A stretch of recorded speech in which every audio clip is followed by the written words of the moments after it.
BJP के प्रवक्ता सुधांशु त्रिवेदी का कहना है कि मोदी अमेरिका और इजरायल के सामने झुकते हैं। कारण इन दोनों ही देश के नाम में राम नाम जैसा कोई शब्द आता है। कहाँ राम नाम शब्द आता है मुझे बताइए। अमेरिकी पत्रकार कहते हैं कि भारत के प्रधानमंत्री अमेरिका के सामने अपनी टांगें खोल दी है। इसका क्या अर्थ होता है जरा मुझे कोई बताएं। कनाडा के प्रधानमंत्री उधर जस्टिन ट्रूडो कहते हैं कि मोदी हर हफ्ते प्रचार पर कहीं ना कहीं निकल जाते हैं।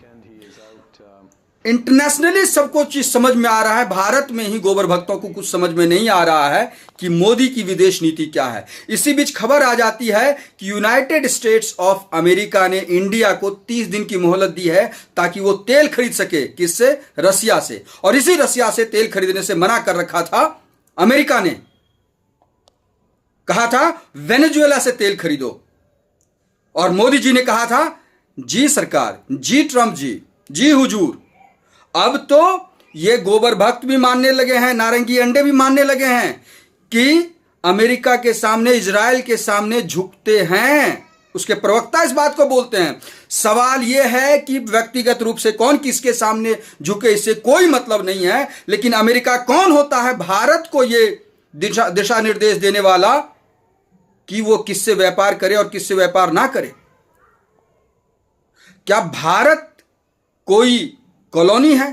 क्या भारत अब भी किसी का गुलाम है?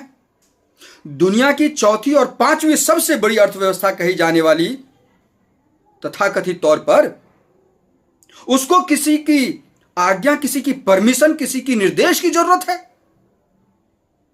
कि व्यापार किससे करेंगे और किससे नहीं करेंगे, हम क्या करेंगे क्या नहीं करेंगे। भारत को यह तय करने वाला अमेरिका कौन होता है?